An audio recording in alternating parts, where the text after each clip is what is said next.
Joining us now is Graham Nicholls, Director of Affinity, the Gospel Churches. Thanks for joining us. What are your feelings about this? I mean, for example, on the Bibby Stockholm barge, the notorious, famous, whatever you want to say, migrants barge down in Portland in Dorset, there are about 300 migrants, asylum seekers on that barge. 40 of them have converted to Christianity. Either God is working in mysterious ways and truly we have seen a miracle there, or they're gaming the system. This is happening everywhere, isn't it?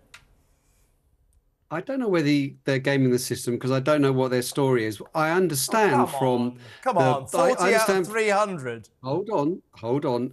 I believe they were Christians already. There are basically three categories, aren't there? There are those who come here as Christians because they're being persecuted in the countries they came from. And they come here, they're Christians already, and they're seeking asylum because they need safety. There are those who genuinely do convert through the process of being welcomed here and being involved in churches and so on. So I think there are those two categories, and I don't want to assume that everyone is gaming the system. Yeah, but generally speaking, this is just diverting. Let me get to my third category. No, because you're missing the point.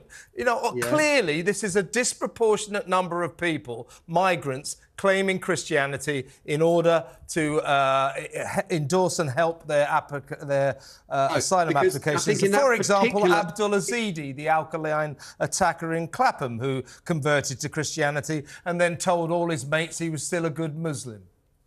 I trust the guy who's the Baptist minister from a church nearby there who says they were Christians already. So I'm not wanting to say that those 30 were converted. Abdul Ezedi was a Christian already.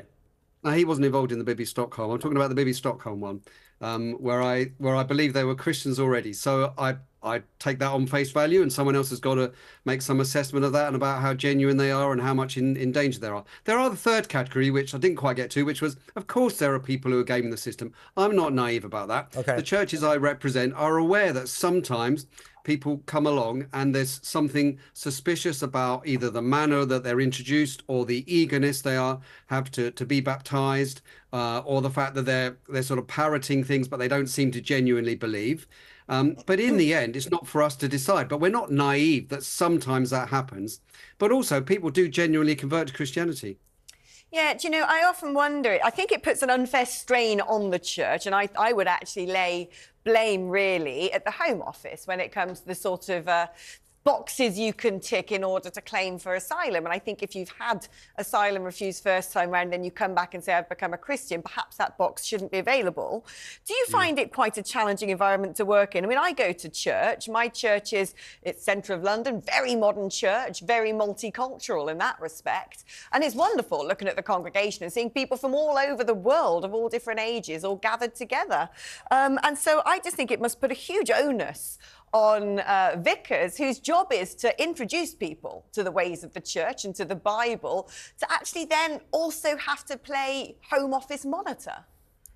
Yeah, and I think it is an unreasonable pressure on vicars and priests to do that. To be fair, the kinds of churches I represent, independent ones, tend to not be involved or considered quite so highly prized. But we do get involved sometimes, and we have to use careful judgment. But in the end, we shouldn't be the ones who decide. There's a whole load of evidence the Home Office should be looking at, and we can't see people's hearts.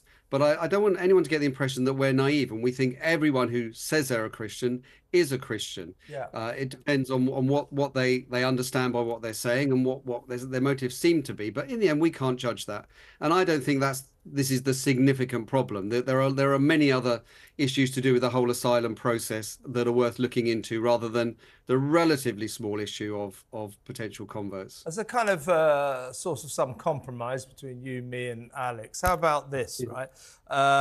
I don't actually blame the church and vicars for accepting these people and say, yeah, I'm going to convert you, even if they suspect this guy's trying, or this woman is trying to game the system, because what they're trying to do is to open their eyes to Christianity. And perhaps, you never know, they might say, well, apart from my asylum application, I'm actually very keen on this Christianity, so therefore the church has done its job. So I don't blame the church that much for saying to people, yes, we will convert you.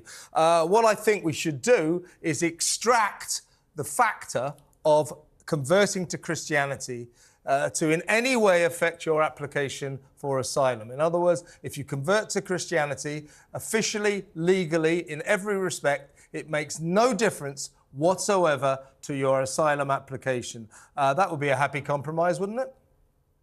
It seems reasonable to me. I don't make policy, but I think those on the BBC Stockholm and lots of other cases are actually Christians already. And so obviously you've got to work that one out. People who arrive here as Christians already, there are lots of countries.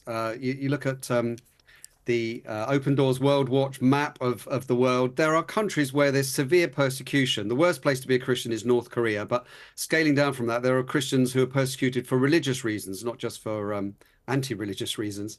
And we want to offer them asylum and safety. If they get here and they're not safe in their home country, we want to welcome them. And I believe that's the case of at least some of the people on the BBC Stockholm. Yeah, I'm glad you brought that up, because it's always been my argument that when we saw all of the unrest, particularly, let's say, in Syria, the people who were being slaughtered and murdered and actually faced the most persecution, I would argue, in the world, tend to be Christians, particularly those in Muslim-majority countries. And I remember the awful case of Asia Bibi, the woman in Pakistan she was threatened with the death penalty for blasphemy. And her husband said, please, can she come and live in the UK? And do you know what we said?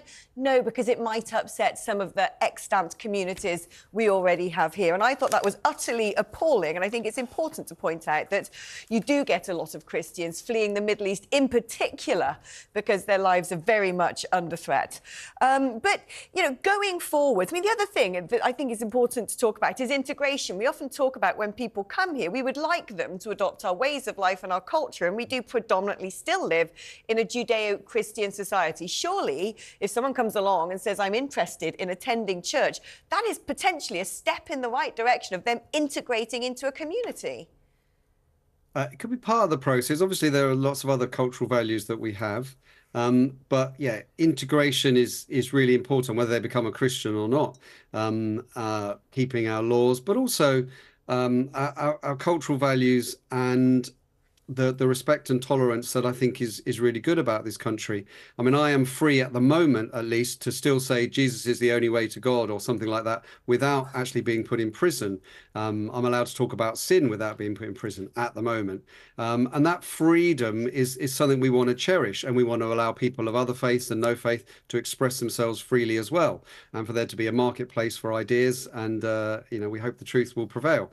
So that's one of our key values, is that tolerance and openness, which comes from our Judeo-Christian history, as do most of our values like equality and diversity and all those things, even though it's not recognised half the time. But we want to welcome people, but encourage them to support our values. Absolutely. Graham, great to talk to you. Thanks for your company. Thank you. Such an important point he just made.